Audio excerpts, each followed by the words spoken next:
오늘의 주요 뉴스입니다. 코로나19 확진 규모가 증가세로 돌아선 가운데 재유행에 대비한 새로운 방역 대책이 다음 주에 발표됩니다.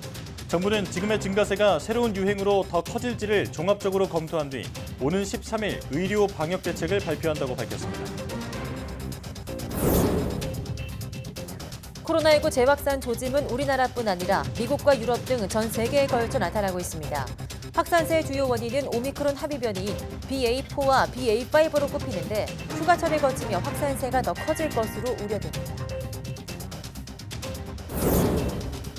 코로나19 재확산의 주범인 BA4, BA5 변이는 중화항체 생성률이 현저히 낮아 백신을 맞아도 재감염 위험이 큰 것으로 나타났습니다. 미국 하버드대 연구 결과 이 두 변이의 중화항체 생성률은 원형 코로나19 바이러스보다는 20분의 1, 오미크론 변이보다는 3분의 1 수준으로 낮게 나타났습니다. 우리 기술로 개발 중인 첫 전투기 KF-21 보라매가 지상시험의 마지막 관문인 활주 시험에 들어갔습니다. 속도별 지상 활주 시험이 모두 성공하면 이달 중순쯤 첫 시험 비행에 도전할 예정입니다.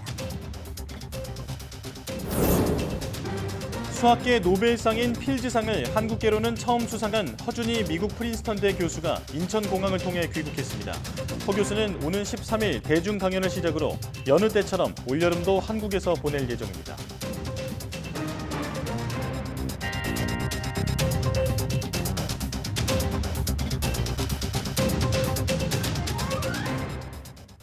여러분 안녕하십니까? 사이언스 투데이 시작합니다. 코로나19 확진 규모가 증가세로 돌아선 가운데 재유행에 대비한 방역 대책이 다음 주에 발표됩니다. 중대본은 다음 주 수요일인 오늘 13일 재유행에 대비한 의료 방역 대책을 발표한다고 밝혔습니다. 확진자 추이가 확산세로 전환된 것은 분명하지만 새로운 유행 곡선을 그리며 더 커질지는 방역 당국과 전문가들이 함께 여러 검토를 하고 있다고 설명했습니다. 이를 통해 재유행이 시작된 것으로 판단되면 중증 사망 피해 규모 등을 함께 고려해 현재 방역 체계를 어떻게 바꿀지 다음 주에 종합적으로 발표하겠다고 설명했습니다. 사회적 거리 두기를 다시 적용할 가능성에 대해서는 이를 포함한 다양한 방역 조치 변경 필요성이 있을지 어떤 식으로 대응할지 등을 전반적으로 검토하고 있다고 강조했습니다. 코로나19 재확산 조짐은 우리나라뿐 아니라 전 세계에 걸쳐 나타나고 있습니다. 오미크론의 하위 변이인 BA4와 BA5가 그 원인으로 지목되는데 휴가철이 다가오면서 확산세가 좀처럼 꺾이지 않을 것으로 전망됩니다. 권준기 기자입니다. 유적지마다 관광객이 북적이는 그리스 아테네는 코로나19 이후 3년 만에 제대로 활기를 되찾았습니다. Remembering how the pandemic was and seeing everything so empty and dead, it's nice to see that everything is picking up again and that people are able to travel again. 문제는 관광객이 급증한 만큼 코로나19 확진자도 폭발적으로 늘고 있다는 겁니다. 그리스의 하루 신규 확진자는 16,000여 명으로 2주간 2배가 늘었습니다. 연령대는 18살에서 24살의 젊은 층, 지역은 코르푸, 케팔로니아 등 인기 관광지에서 확산세가 두드러졌습니다.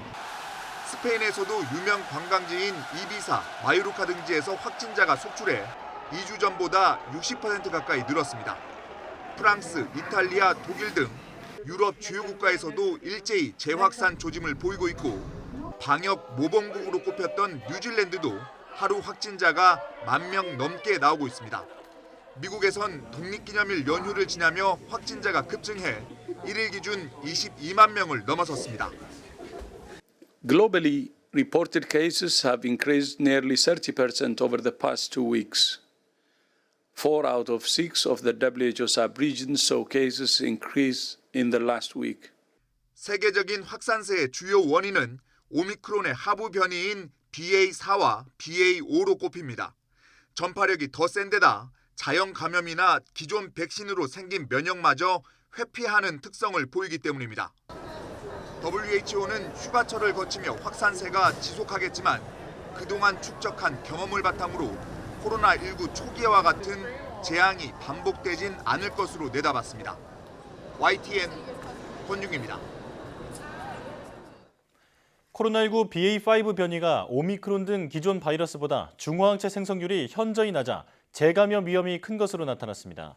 중앙재난안전대책본부는 미국 하버드대의 연구를 인용해 백신 접종과 추가 접종을 받은 27명을 대상으로 BA4와 BA5 변이의 중화항체 생성률을 조사한 결과 원형 코로나19 바이러스보다는 20분의 1, 오미크론 변이보다는 3분의 1 수준으로 낮게 나타났다고 밝혔습니다.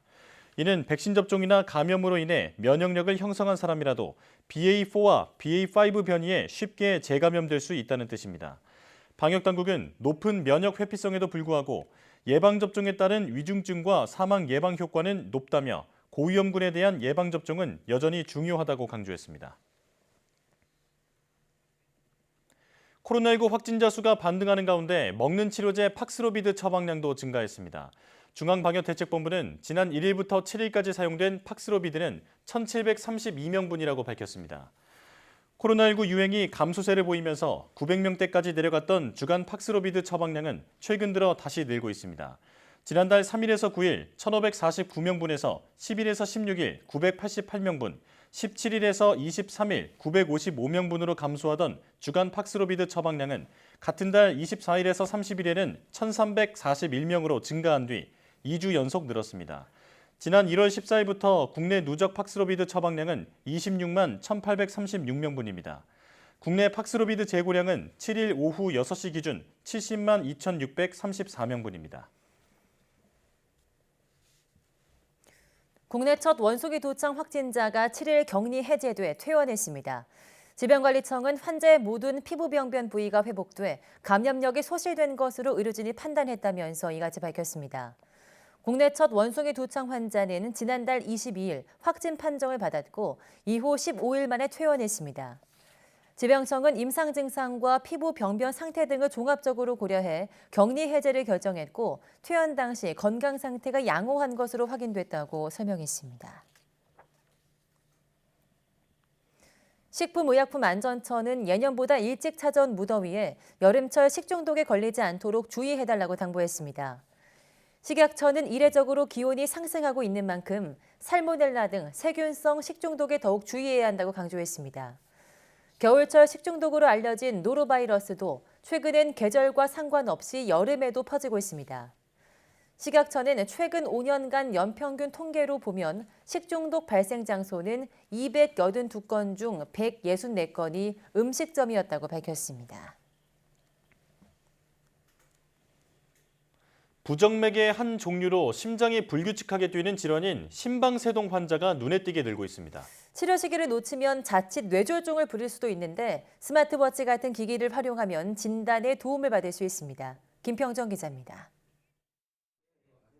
이 60대 환자는 5년 전 탈장 수술 직전 갑자기 심박수와 혈압이 비정상적으로 치솟는 증상을 겪었습니다. 수술을 잠시 미루고 확인해 보니 심방세동 진단이 나왔습니다. 1분 전까지는 간호사님이 와가지고 혈압을 재는데 120에 80이 나왔어요. 아주 정상이라고 수술 오케이 하러 갔는데 거 가서 다시 수술하기 전에 혈압을 재자고 하더라고요. 갑자기 130에 한 200 정도 나왔다고 그래요. 그러면서 수술을 못 한다.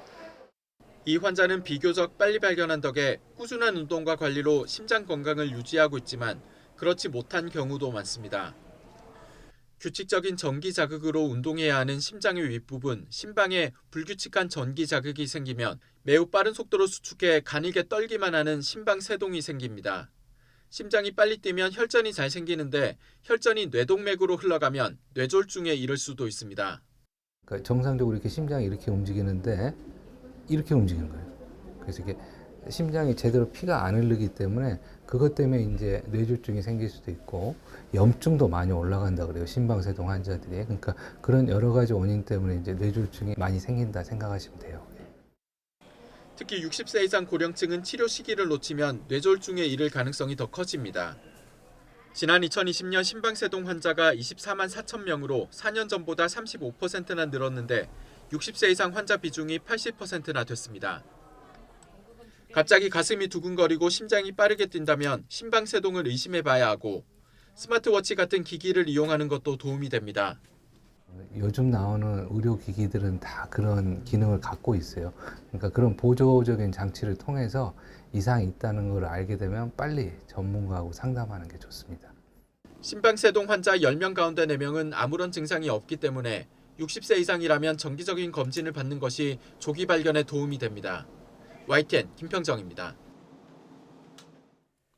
보건 의료 분야의 직종별 임금 격차가 10년 전보다 더 커진 것으로 조사됐습니다. 네, 의사의 평균 임금은 약사의 3배, 간호사의 5배 정도로 직종별 임금 격차가 의료 인력 부족 문제와 함께 우리 의료계에서 풀어야 할 숙제로 지적됐습니다. 기정훈 기자가 보도합니다. 의료 인력 숫자만 놓고 보면 우리나라 의료 서비스는 갈 길이 멉니다. OECD 국가 평균과 비교해 의사는 70%에 못 미치고 간호사는 절반 수준. 간호조무사를 제외한 대부분 직종이 평균의 한참 아래입니다. 그럼에도 병원 문턱은 가장 낮았습니다. 국민 한 명이 1년에 받는 외래 진료 건수는 17.2건으로 10년 전 12.9건에서 크게 늘면서 OECD 평균의 2.5배나 됩니다. 2019년 제정된 보건의료 인력지원법에 따라 실시한 첫 번째 실태조사. 보건의료 분야 20개 직종 200만 명을 대상으로 각종 행정자료까지 총동원해 광범위하게 조사했습니다. 수요에 비해 인력이 부족한 현실이 확인됐습니다. 면허 소지자의 임상활동 비율은 의사는 83.4%로 상대적으로 높은데 간호사는 51.8%로 평균에 못 미쳤습니다. 직종 간 임금 격차는 점점 벌어졌습니다. 일반 의사 평균 임금을 100으로 봤을 때 10년 전엔 절반 가까이 받던 약사는 3분의 1 수준으로 떨어졌고 간호사도 차이가 벌어지며 의사의 5분의 1 수준이 됐습니다.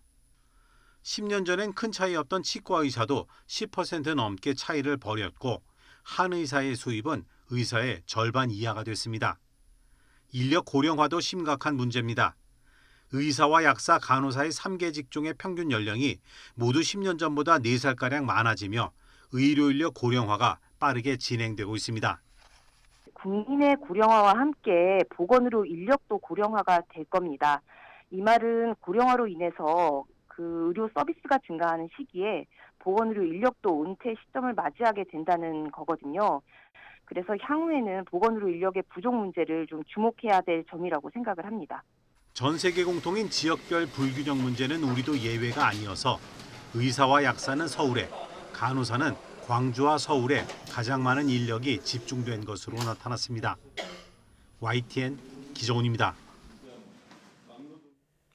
장마가 본격화하면 하천이 범람하면서 인명피해로까지 이어질 수 있는데요. 국내 연구진이 수해 위험을 조기에 감지하고 효율적으로 대응할 수 있는 체계를 구축했습니다. 현재 1개 하천에서만 시범 운영 중인데 앞으로 서울시 전역으로 확대 적용될 예정입니다. 최소라 기자입니다. 역대 가장 긴 장마를 기록했던 2020년 여름. 시커먼 흙탕물이 차오른 제방에서 사람들이 하나둘씩 구조됩니다. 갑작스런 폭우가 쏟아지면서 순식간에 불어난 하천에 갇힌 겁니다. 상습적으로 침수되는 지역인 도림천입니다. 지난 10년간 이곳에서만 140여 명이 고립사고를 당했고 2명이 사망했습니다. 이 같은 피해를 막기 위해 하천 상류에 인공지능 기반 장비가 설치됐습니다. 먼저 하천 중앙에 초음파를 쏘아 하천의 수위를 측정해 상류에서 흐르는 물의 양을 알아냅니다. 또 지능형 CCTV가 고화질 촬영 영상을 바탕으로 물의 속도를 분석합니다. 두 정보를 종합해 일정 시간 동안 흐르는 물의 양, 이른바 유량을 계산하면 상류에서 멀리 떨어진 곳이라도 언제 범람하게 될지 예측할 수 있습니다. 초당 30프레임의 어떤 영상 정보를 실시간으로 분석을 해서 물 입자가 상류에서 하류로 흘러가는 그 시간과 거리를 가지고 물의 유속을 산정을 해내는 그런 프로그램입니다. 또 같은 하천이라도 자치구별로 제각각이었던 기존 수해 방지 대책을 하나로 통합하는 매뉴얼도 마련됐습니다. 도림천 상류인 관악구에서 위험이 감지되면 중하류인 동작구와 구로구, 영등포구에도 대피 명령이 내려지는 겁니다. 기술이나 시스템은 행정 칸막이를 넘을 수 있습니다. 상류에는 비가 많이 오고 또 범람하고 있는데 하류에는 그 내용들을 알지 못해서 대피 명령을 내리지 못해서 발생하는 그런 피해들을 원천적으로. 서울시는 현재 도림천에서 시범 운영 중인 이 시스템을 27개 하천으로 확대할 계획입니다. 이를 통해 하천 범람 위험을 최대 30분 먼저 예측하고 사고를 막을 수 있는 골든타임을 확보할 수 있을 것으로 기대하고 있습니다. YTN 사이언스 최소라입니다.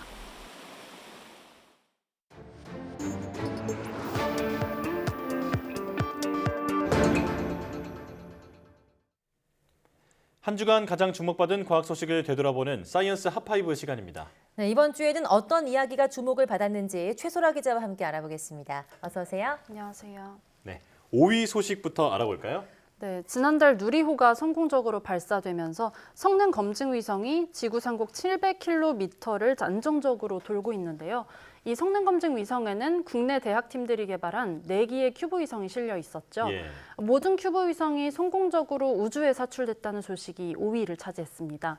누리호 성능 검증 위성은 지난 29일부터 이틀 간격으로 큐브 위성을 분리해냈는데요. 먼저 큐브 위성 가운데 가장 무거운 10kg에 가까운 조선대 팀의 큐브 위성이 다음으로 카이스트, 서울대, 연세대 팀의 큐브 위성이 분리됐습니다. 위성에서 또 다른 위성을 내보내는 건 세계 최초로 시도된 방식이라서 더욱더 의미가 깊었습니다. 현재까지는 카이스트와 서울대 팀의 큐브 위성이 지상국과 신호를 주고받는 데 성공했고요. 또 지상국에서 보낸 명령에 따라서 안테나를 펴는 등 위성의 상태도 바꿨습니다. 8일 기준으로 조선대 팀은 신호를 수신하는 데만 성공했고요. 연세대 팀은 수신을 계속 시도하는 중입니다. 양방향 교신에 성공한 큐브 위성들은 앞으로 한두 달 정도 기능 점검을 거치면서 안정화를 시도할 예정인데요. 이후에는 하루 2번 정도 한반도 대기나 지형 관측 등 본격적인 임무를 길게는 1년 이상까지도 수행하게 됩니다. 네. 우리 대학팀이 직접 개발한 큐브 위성이 우주에서 한반도 관측 임무를 수행하는 건데 많은 기대가 되는 것 같습니다. 4위 소식도 알아볼까요? 네, 국내 우주 산업은 이제까지는 정부 주도로 추진됐는데요. 미국 등 우주 선진국들처럼 우리나라도 민간 주도의 우주 개발을 본격화하기 위해서 로드맵을 발표했습니다. 정부가 앞으로 남은 누리호 반복 발사를 공동으로 수행하고 또 발사체 설계와 제작, 발사 운용 등에 대한 기술을 이전받을 기업을 선정하겠다고 발표한 겁니다. 공고는 7월 말 개시될 예정이고요. 한국연구재단의 평가를 거쳐서 오는 9월까지 우선 협상 대상 기관이 선정됩니다. 업계에서는 한국항공우주산업, 그러니까 카이와 한화에어로스페이스 등이 유력한 후보로 거론됩니다. 이와 함께 정부는 우주산업 클러스터 구축도 추진을 합니다. 민간 전용 발사체 발사장과 또 연소 시험장이 세워질 발사체 특화지구와 또 위성 개발 시험을 할 수 있는 위성 특화지구의 후보지를 다음 달 지정할 계획입니다. 또 오는 9월에 우주산업 클러스터에 들어갈 시설을 구축하기 위한 예비타당성 조사를 신청하고요. 2024년까지 사업에 착수할 계획입니다.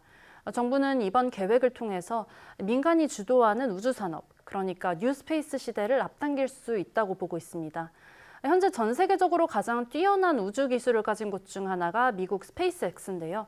스페이스X도 미국 나사와 협력을 통해서 기술을 성장시켰고 또 결국에는 세계 최초로 로켓 수직 이착륙이나 발사체 재활용 기술을 개발했거든요. 우리나라도 민간의 우주 산업 참여가 활발해지면서 뛰어난 우주 기업이 탄생할 수 있는 상태가 조성될 수 있을지 기대됩니다.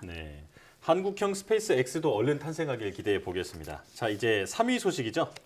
네, 그렇습니다. 3위로는 우리나라 최초의 달 궤도선 다누리 소식인데요.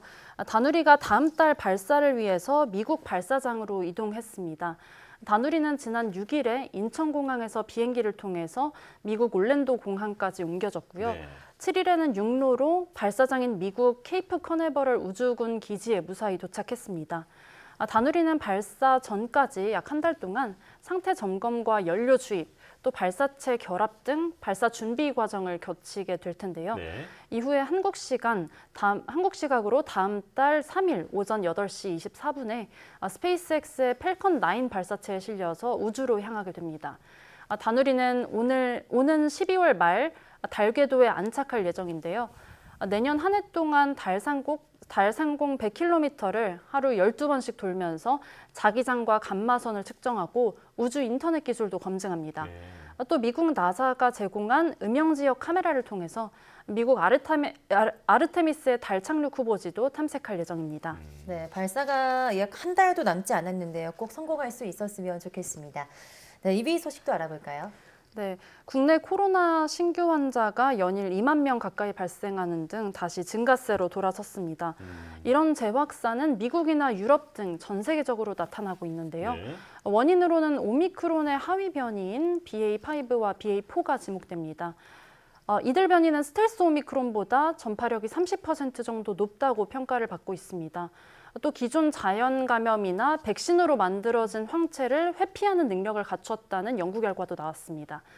미국 CDC는 BA4와 BA5가 기존 오미크론 변이보다 더 중증을 유발한다는 증거는 없다는 입장인데요. 네.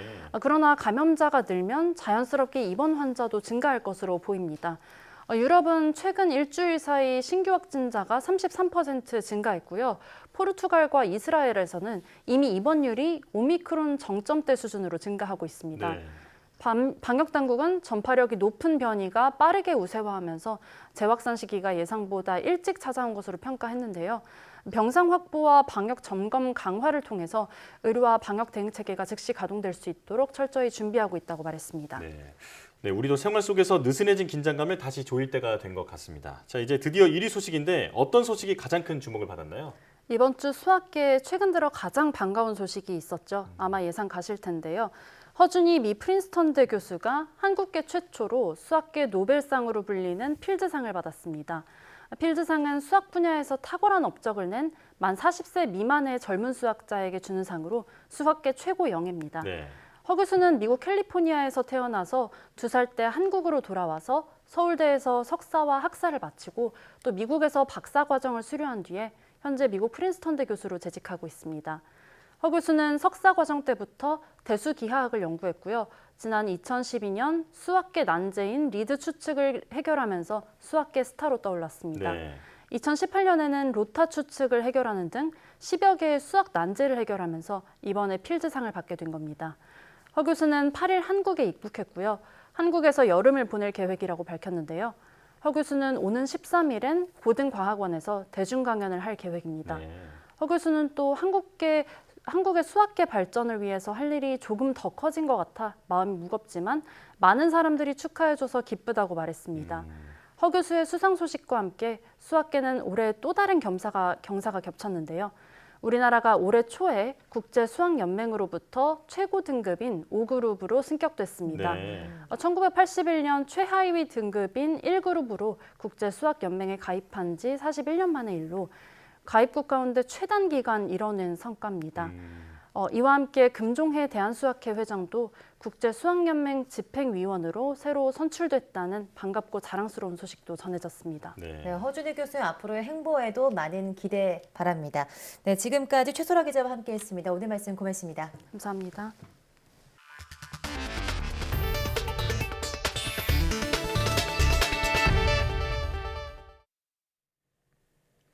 한국계 최초로 필즈상을 받은 허준희 교수가 8일 귀국했습니다. 네, 필즈상 수상으로 한국 수학 발전에 자신의 역할이 커진 것 같다며 올 여름에도 한국 연구자들과 공동 연구를 할 계획이라고 밝혔습니다. 양혜영 기자입니다.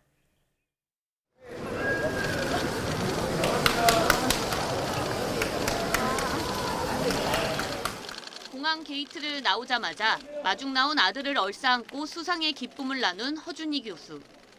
무엇보다 많은 이들이 함께 기뻐해줘서 행복했다고 말했습니다.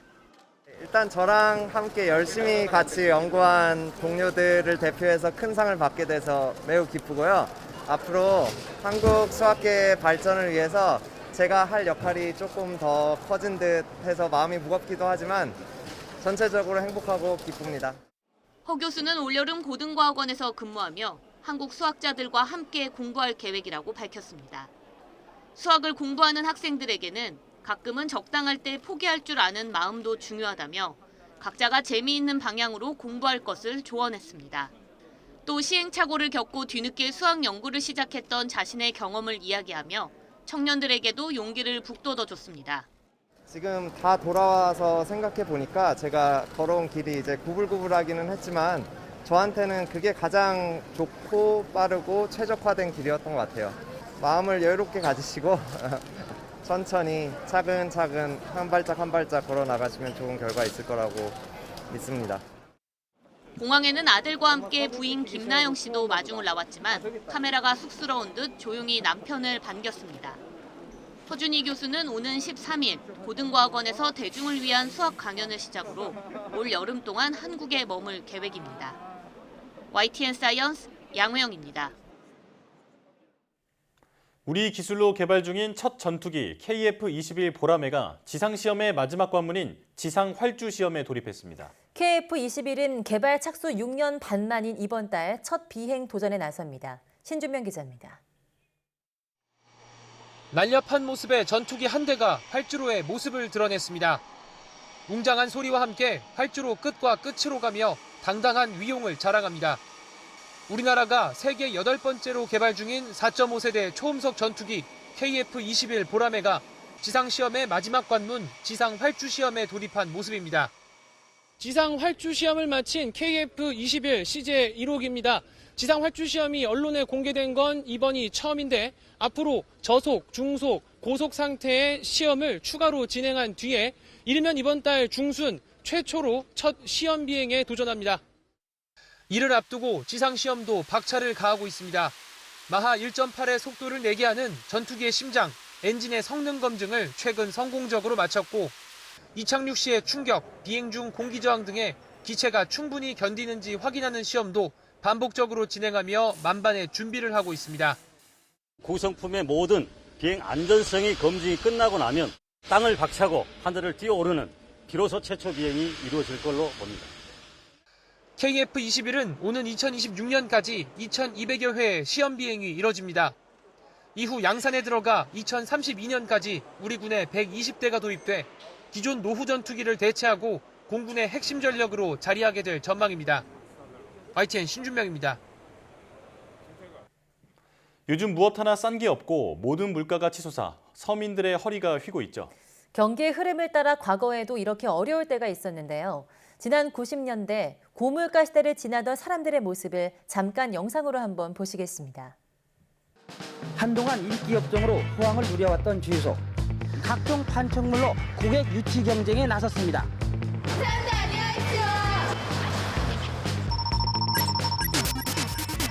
아니 이렇게 그냥 갑작스레 저 물가가 이렇게 오르고 기름값 오르면 안 좋죠. 뭐. 죽겠습니다. 이거. 감수해야겠지만 너무 힘들어요. 네, 가득 들어갑니다. 가득 넣어드려요. 지금 시각이 밤 11시 50분입니다. 자정부터 기름값이 인상된다고 그래서 조금이라도 기름을 싸게 넣으려는 차량들의 행렬이 보일러도 떼야 되고 난로도 떼어야 되니까 그래서 석유를 좀 많이 사다 놓으려고 그래서 나왔어요. 오늘 무지하게 바쁩니다. 주유소 직원들은 모처럼 눈코 뜰 새 없이 바빴습니다. 한 번에 29,000원. 한 번에 29,000원 카드 없고.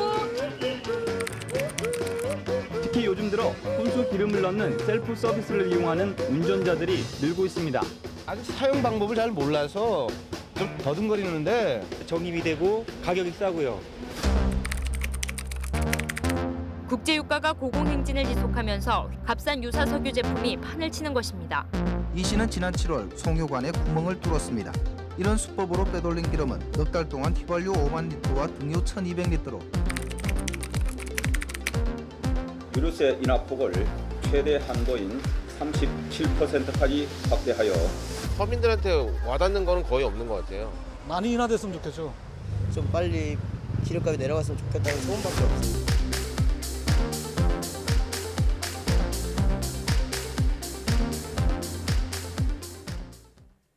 고물가 행진이 이어지면서 지난해 중국산 알몸 김치 파문 이후 한때 주춤했던 김치 수입이 회복세로 돌아서며 속속 식탁에 오르고 있습니다. 네, 우리 수출의 톱합격이었던 대중무역은 28년 만에 적자를 보는 등 크게 흔들리고 있습니다. 보도에 김상호 기자입니다.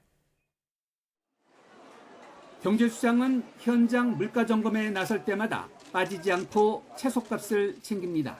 밥상 물가의 핵심 중의 핵심이 바로 김치이기 때문입니다. 대추가 안정이 돼야 뭐 상추고 뭐고 관련 식품들이 다 안정이 되는데. 소비자 물가가 외환 위기 이후 약 24년 만에 6%대로 치솟았습니다. 농축산물 가격 오름폭이 3월 이후 계속 확대되는 가운데 특히 배추가 35.5%나 급등했습니다. 월급 빼곤 다 올랐다는 고물가 행진이 계속되면서 지난해 3월 중국산 알몸김치 파문 이후 거부감이 컸던 중국산 김치의 수입이 회복세로 돌아섰습니다. 국내산과 비교해서 보통 반값 이하이기 때문입니다. 배추값이 가뭄으로 폭등하면서 김치 수입량은 지난 5월 24,800여 톤으로 전년 동월 대비 17% 증가하면서 5월 기준 역대 최대를 기록했습니다. 특히 올해 1월부터 5월까지 누적 수입량은 10만 톤쯤으로 1, 2년 전과 비슷한 수준이어서 이런 추세라면 연간 수입량의 반등도 배제할 수 없는 상태입니다. 김치뿐 아니라 석유화학 등 중국산 수입이 늘어난 반면 우리 기업의 중국 수출은 줄면서 대중무역은 2달 연속 적자 행진입니다. 대중무역 적자는 지난 1994년 8월 이후 28년 만입니다. 지난 20년간 누려왔던 중국을 통한 수출 호황기가 끝나가고 있으므로 시장 다변화가 필요하다고. 정부가 대중무역의 기조 변화를 사실상 공식화한 가운데 오는 10월부터는 김치를 연간 5천 톤 이상 수입하면 국내 품질 인증 기준, 즉 해썹 규제가 적용돼 수입이 이전에 비해 까다로워집니다. 외환위기 후 24년 만에 닥친 6% 고물가 시대, 우리 수출의 텃밭격인 대중무역이 흔들리는 상황 속에서 정서적 거부감이 큰 김치 등 중국산 수입 물량의 향방이 주목됩니다. YTN 김상호입니다. 밥상 물가 안정을 위해서 소고기와 닭고기, 커피, 분유 등 7개 품목에 대한 할당 관세 0%가 오는 20일부터 확대 시행됩니다. 정부는 비상경제 민생회의를 열고 생활 물가 체감도가 높은 품목에 대한 할당 관세 적용을 확대해 오는 20일부터 올해 말까지 시행하기로 했습니다. 현재 10에서 16% 수준의 관세가 적용되는 미국산과 호주산 소고기는 0% 할당 관세 적용으로 최대 5에서 8% 소매 가격 인하 효과가 있을 것으로 전망됩니다. 또 현재 20에서 30%의 관세가 적용되는 닭고기도 이번 조치로 수입 단가가 인하되는 효과가 있을 것으로 기대됩니다. 이 밖에 분유와 삼겹살 등은 0% 할당 관세와 함께 수입 물량도 최대 6배까지 늘리기로 했습니다. 지난 4월 적자를 기록했던 경상수지가 한 달 만에 흑자로 돌아섰습니다. 하지만 우크라이나 사태 등의 영향으로 흑자 규모는 작년 5월에 비해서 63%나 감소했습니다. 박병환 기자입니다. 지난 2월 러시아의 침공으로 시작된 우크라이나 사태. 이후 원자재 가격이 급등하면서 국내 경제에도 장기간 영향을 주고 있습니다. 지난 5월 경상수지는 38억 6천만 달러 흑자로 4월 적자를 기록한 뒤 한 달 만에 다시 흑자로 돌아섰습니다. 하지만 흑자 규모는 1년 전보다 63%나 쪼그라들었습니다. 원자재 값이 급등하면서 5월 중 원유와 가스 등 원자재 수입액이 52.9% 올랐고 특히 석탄 수입액은 2배 이상 상승한 게 가장 큰 영향을 미쳤습니다. 항목별로 보면 경상수지에서 가장 비중이 큰 상품수지 흑자가 1년 전보다 58.8% 감소한 27억 4천만 달러에 그쳤습니다. 수출은 617억 달러로 20.5% 늘었지만 수입이 589억 6천만 달러로 32.4%나 급증했기 때문입니다. 6월에도 높은 에너지 수입 가격이 큰 부담으로 작용하고 있습니다. 에너지 가격이 높은 상황이 지속되며 원유 등 에너지원 수입이 전년비 50억 불 이상 증가한 것이 무역 적자에 직접적인 영향을 주었으며 다만 한국은행은 올 상반기 210억 달러 경상수지 흑자 목표는 달성될 것으로 전망했습니다. 1, 5월이 이제 경상수지가 191.7억 달러 흑자를 보였는데 지금 조사국 전망이 이제 상반기 210억 달러니까 그 6월에 한 18.3억 달러 정도 흑자를 보이면은 상반기 그 전망에는 부합한 결과가 나올 것 같은데요. 코로나19 회복 과정에서 발생한 예상치 못한 우크라이나 사태로 국내 경제의 시름도 이어지고 있습니다. YTN 박병환입니다. 정부가 향후 5년간의 나라 살림 방향을 확정했습니다. 문재인 정부 때의 확장 재정 기조를 내년부터 긴축 재정으로 전환하고 나랏빚 증가폭은 3분의 1 수준으로 줄이기로 했습니다. 네, 윤석열 대통령은 국가재정전략회의를 주재하고 재정 만능주의라는 환상에서 이제 벗어나야 한다고 강조했습니다. 보도에 오인석 기자입니다. 코로나19 대응 등으로 지난 문재인 정부 5년간 나라빚은 416조 원이 증가했습니다. 올해 기준 국가 채무는 1,000조 원을 넘어 1,100조 원 수준으로 급증했고 확장적 재정 운영 여파로 재정 적자는 해마다 100조 원 안팎으로 늘었습니다.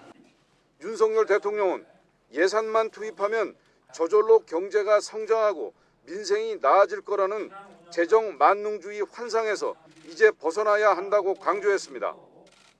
재정이 민간과 시장의 영역을 침범하고 성장을 제약하지 않았는지, 이른바 구축 효과가 작동하지 않았는지도 면밀하게 살펴볼 때가 됐습니다. 이에 따라 정부는 재정 운영 기조를 확장해서 내년부터는 긴축으로 전환하기로 했습니다. 먼저 실질적인 나라 살림을 반영하는 관리 재정 수지 적자를 올해 GDP 대비 마이너스 5%에서 내년엔 마이너스 3% 이내로 축소하기로 했습니다. 나라 빚 증가폭도 3분의 1 수준으로 축소됩니다. 지난 5년간 14%포인트 이상 늘어난 국가 채무 비율 증가폭을 향후 5년간 5에서 6%포인트로 낮추기로 했습니다. 금년도에 국가채무 비율이 49.7% 정도 되는데 27년에 국가채무 비율을 50% 중반을 목표로 해서 관리하겠다는 것이고, 재정 준칙도 단순하고 엄격한 방식으로 개편됩니다. 관리 지표를 국민연금 등이 포함된 통합재정 수지에서 관리재정 수지로 바꾸고 복잡한 곱셈식이 아닌 단순하고 이해하기 쉽게 변경됩니다. 또 법 개정 뒤 바로 적용하기로 했습니다. 정부는 강력한 지출 구조 조정도 실시하기로 했습니다. 민간 보조 사업을 원점에서 재검토해 200개가 넘는 사업을 폐지 또는 감축해 내년 예산에 반영하기로 했습니다. 또 공공기관이 보유한 컨벤션 시설과 홍보관, 골프장과 콘도 회원권 등 불효불급한 자산은 매각해 투자와 취약계층 지원에 투입됩니다. 정부는 공직사회 고통 분담 차원에서 공무원 정원과 보수는 엄격하게 관리해 나가기로 했습니다. YTN 오인성입니다.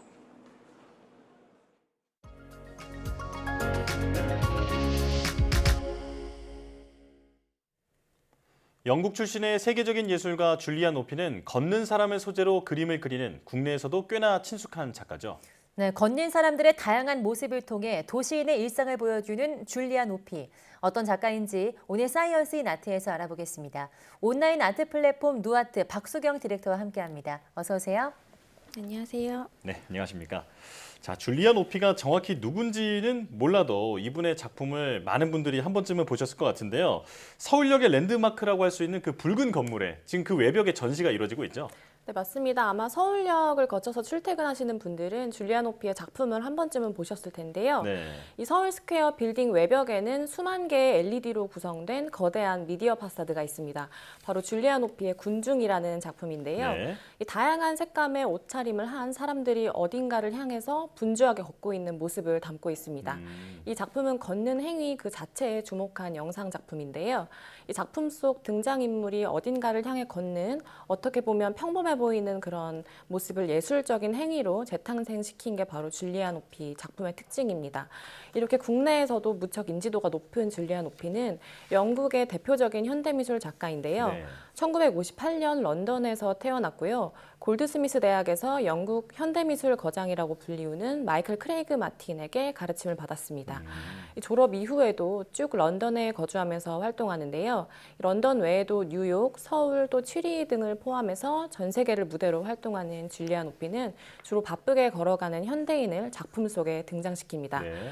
이 작품을 한두 번 보면 금방 익숙해질 정도로 독특하고 또 단순화된 이 줄리안 오피 특유의 작업은 우리가 일상에서 쉽게 접하고 또 공감할 수 있는 주제들을 다루는데요.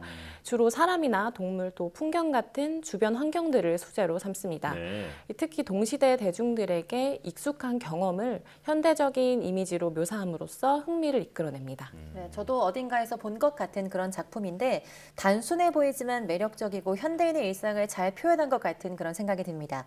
이 줄리안 오피란 작가의 특징에 대해서 좀 더 자세한 설명을 부탁드립니다. 네, 줄리아 높이 작품의 특징으로는 굉장히 굵고 뚜렷한 윤곽선과 또 선명한 색감, 그리고 디테일이 생략된 단순화된 표현 등이 있는데요. 이 특히 인물화의 경우에는 그 인물이 지닌 얼굴이나 몸의 개성과 특징을 지우고 다소 보편적이고 플랫하게 묘사합니다. 이 기존의 초상화들이 지닌 그런 정밀한 묘사 같은 부분과는 반대되는 접근인데요. 마치 우리가 흔히 보는 그 교통 표지판이나 1차원적인 만화 같은 느낌의 단순하지만 강렬하고 그런 인상의 이미지를 작업하고 있고요. 또 회화뿐만 아니라 LED나 렌티큘러 프린트 같은 다양한 방식의 작업도 이어오고 있습니다. 특히 LCD 화면을 통해서 걷는 모습이 반복되는 연속 루프 방식의 영상을 제작하기도 합니다. 이 줄리아 높이 또한 그 데미안 허스트와 같은 YBA 그룹으로 마이클 크레이그 마틴의 제자이기도 한데요. 이 마이클 크레이그 마틴은 항상 익숙한 것도 새로운 관점으로 바라보고 그 안에서 상상력을 발휘하도록 지도했기 때문에 이 줄리아 높이가 이런 부분에서 영향을 받아서 틀에 갇히지 않은 여러 방식으로 작업을 시도하고 있는 것 같습니다. 그렇군요. 자, 그런데 줄리아 높이는 왜 이런 걷는 사람들을 주제로 그림을 그리는 걸까요? 네, 줄리아 높이는 그 걷는다는 것은 가장 자연스러운 일이다. 또 그림으로 표현하기도 흥미롭고 역동적이며 각기 다른 사람들의 모습은 풍부한 컬러를 담은 팔레트 같다고 말했는데요. 이 줄리아 높이가 거리를 걷는 사람들을 소재로 삼기 시작한 계기는 영국 런던에 지나다니는 행인들을 모델로 삼기 시작한 게 시초였습니다. 이 길거리에서 통화를 하는 사람이나 또는 음악을 듣는 사람 또는 담배를 피우거나 가방을 들고 있는 사람 등을 보면서 영감을 얻는데요. 이렇게 포착한 인물들을 LED를 이용해서 영상으로 만들거나 라이트박스 또는 알루미늄 조각 등의 방식으로 작업합니다. 줄리아 높이가 런던이 아닌 서울의 거리를 걷는 사람들을 묘사한 작품도 있는데요. 2014년에 국내에서 진행됐던 개인전을 위해 작업했다고 합니다. 이 줄리아 높이는 그 전시란 단순히 최신 작품을 보여주는 자리가 아니라 자신의 관심사가 무엇이고 또 어떤 작품들을 주로 다루는지 선보이는 시간이라고 생각하기 때문에 한국에서 열리는 전시에서 런던 사람들의 모습을 보여주는 것은 맞지 않다고 판단했다고 하고요. 한국 사진작가의 도움으로 서울의 모습을 담은 약 3,000여 장의 사진을 전달받아서 작업을 진행했다고 합니다. 네, 그 런던 거리에 있는 사람들과 서울 거리에 있는 사람들이 좀 다를 것 같은데 외국인 예술가가 보는 시선으로 서울의 거리는 또 어떨까 궁금하거든요. 어떻게 표현했는지도 보여주시죠. 네, 지금 보고 계시는 그림은 런던을 배경으로 했을 때와 서울을 배경으로 했을 때의 작품인데요. 서로 좀 상반된 느낌이 듭니다. 오른쪽 그림에서는 모두들 마치 약속이라도 한 듯이 핸드폰을 들고 있거나 또는 모자나 액세서리 같은 것들을 많이 착용하고 있는데요. 반면에 런던 배경의 작품을 보시면요, 다소 어두운 분위기가 납니다. 흔히 영국에서 만든 그 영화들을 보시면 그 푸른 빛을 띠거나 또 다소 어둡고 차가운 분위기가 나는 경우가 많은 것처럼 작품에서도 비슷한 무드가 느껴집니다. 이 배경에 따라서 서로 상반되는 매력이 느껴지고요. 줄리아 높이는 그림을 그리기 전에 서울 신사동을 배경으로 한 사진들을 사전에 받았다고 하는데요. 이 사진 속 인물들이 다들 굉장히 옷을 잘 갖춰 입고 또 비주얼적으로 화려해서 좀 흥미를 느꼈다고 합니다. 네, 그래서 서울을 배경으로 한 작품에서는 좀 더 시각적으로 다채롭고 밝은 컬러들이 사용됐습니다. 네, 어쩌면 런던은 그 뭔가 겨울철에 본 게 아닌가 이런 생각이 들 정도로 네, 두 모습이 크게 차이가 났었는데요. 자, 그런데 줄리아 높이가 최근 국내에서도 전시를 했던 것으로 들었거든요. 팬데믹을 주제로 전시를 했는데 이전과는 작업 방식이 조금 달라졌다면서요? 네, 그 줄리아 높이가 작년 10월 코로나19가 한창이던 팬데믹 시기에 생긴 변화에서 영감을 얻어서 이를 소재로 작품으로 선보였는데요. 특히 거리두기 정책으로 인해서 해외여행이 불가해진 후에 영국 일상적인 풍경이라던가 그 시기에 방문했던 벨기에에서 마주한 사람들, 또 구글맵을 통해서 본 한국의 거리 등을 묘사했습니다.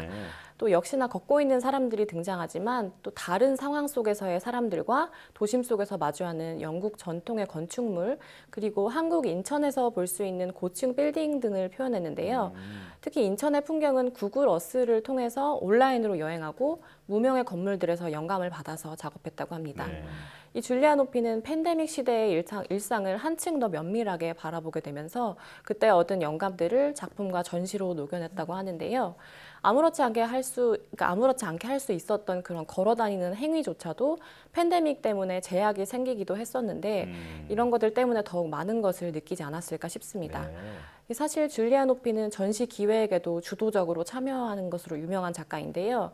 자신의 작품뿐만 아니라 전시장 내에서 관객의 동선이라던가 전시가 끝난 후에 퇴장할 때의 경험까지 모두 고려해서 조율한다고 알려져 있습니다. 네, 팬데믹 시대인데 그림을 보면 마스크는 쓰고 있지 않네요. 좀 단순하게 표현을 해서 그런 것 같습니다. 네, 맞습니다. 또 이게 팬데믹 시대라서 줄리아 노피가 전시장에 직접 방문을 하지 못했을 텐데 VR로 전시 투어를 했다고요. 네, 이 줄리아 노피는 그 전시를 할 때 여러모로 좀 신경을 많이 쓴다고 앞서 말씀드렸는데요. 네. 개인전 당시에도 계속되는 팬데믹 상황으로 서울에 방문할 수 없었기 때문에 아쉬운 마음을 담아서 직접 런던에서 VR 전시 투어 영상을 전달을 했다고 합니다. 네. 이 전시를 진행했던 국제갤러리에서 이 영상을 공개했고요. 줄리아 노피가 직접 자신의 목소리로 전시장 곳곳을 소개하는 굉장히 정성스러운 영상입니다. 네. 저도 개인적으로 이 영상을 봤는데요. 이 신기할 정도로 공간과 작품을 똑같이 재현해서 실제로 마치 전시를 보는 것 같은 기분이 들기도 했고요. 작품에 대한 설명도 굉장히 상세하게 들려주기 때문에 생동감도 느껴지는 그런 영상입니다. 네. 자, 오늘 걷는 사람을 위주로 그림을 그리는 이제 현대 팝아트의 거장 또 줄리안 오피에 대한 얘기를 많이 들어봤는데 국내에도 이렇게 줄리안 오피처럼 작업을 하는 분이 있다고 들었습니다. 어떤 작가인가요? 네, 국내에도 줄리안 오피처럼 도시를 소재로 하는 박지은 작가를 소개하고 싶은데요. 이 박지은 작가는 세계 여행을 하면서 영감을 받아서 주로 먹물로 작업을 합니다.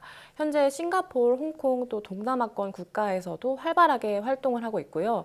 인지도도 굉장히 높은 편인데요. 네. 특히 세계 각 도시의 야경을 담아서 동서양의 모습을 조화롭게 표현합니다. 다소 거친 필치로 먹을 칠한 후에 세밀한 붓터치를 이용해서 야경을 아름답게 담아내고요. 금박이나 컬러를 사용해서 생동감을 또 주기도 하는데요. 이 박지은 작가는 자신의 작업에 대해서 이렇게 이야기했습니다. 여행하면서 느낀 감정을 번져나가고 흐르는 먹물 안에 나타나는 도시로 작업했다. 우리의 모습을 그 암흑 속에서 빛으로 다시 태어날 수 있게 감정을 불어넣은 것이다. 이 박지은 작가 또한 팬데믹이 한창이던 시기에 전시를 진행하기도 했는데요. 단시 전시에서 도시의 야경을 담은 작품을 통해서 짙은 밤을 비추는 희미한 불빛에 희망을 담았다고 했거든요. 이 줄리아 노피가 자신의 작품 속의 주 소재인 걷는 행위에 그 일상으로의 회귀를 향한 소망을 담았듯이 이 박지은 작가 또한 해외 각국의 도시 야경을 작품에 담아서 여행에 대한 갈망 그리고 그리움 같은 것을 해소해 준 게 아닌가 싶습니다. 네, 박지은 작가 작품까지 오늘 줄리아 노피의 도시에 관한 걷는 모습들에 대한 작품을 알아봤는데요. 걷는 모습을 그리는 줄리아 노피의 또 발걸음, 걸음이 미술계 어디로 향할지도 굉장히 궁금해집니다. 누아트 박수경 디렉터와 함께했습니다. 오늘 말씀 잘 들었습니다.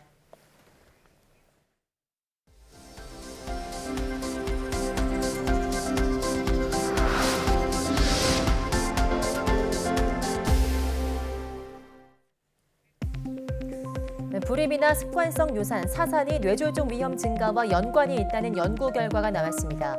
호주 퀸즐랜드대 연구팀이 여성 61만 명을 대상으로 한 논문 8편을 분석한 결과 불임 여성은 비치명적 뇌졸중 발생률이 14% 높았다고 밝혔습니다.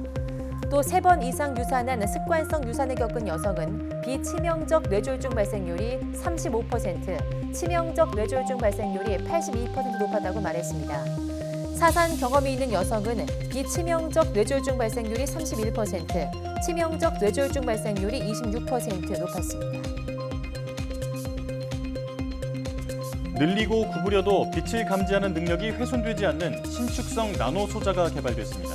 IBS 나노 입자 연구단은 반도체 고분자에 탄성이 있는 물질을 합성해 다양한 형태로 변형하더라도 가시광선을 정밀하게 감지하는 나노 소자를 개발했다고 밝혔습니다. 연구팀은 기존 신축성 소재는 반도체 공정에서 변형되거나 녹아 원하는 모양과 크기의 소자로 제작하기 어려웠지만 이번 소재는 나노 크기로 만들 수 있어 고해상도를 구현할 수 있다고 설명했습니다. 연구팀은 이번 연구가 고해상도가 요구되는 카메라를 만들거나 인공 망막을 구현하는 데 중요한 열쇠가 될 것이라고 말했습니다. 신호가 잡히지 않고 실내 지도도 제공되지 않는 건물 안에서 위치를 인식할 수 있는 기술이 개발됐습니다. 카이스트 한동수 교수 연구팀은 관성 센서와 기압 센서, 교도 센서 등으로 수집한 신호를 사용해 실내로 들어와도 위치 인식이 단절되지 않는 실내외 통합 GPS 시스템을 개발했다고 밝혔습니다. 연구팀은 이번 기술이 인공지능 기법을 활용해 실내배를 탐지하고 건물 출입구나 건물 진입층, 계단, 엘리베이터 위치까지 탐지할 수 있다고 설명했습니다.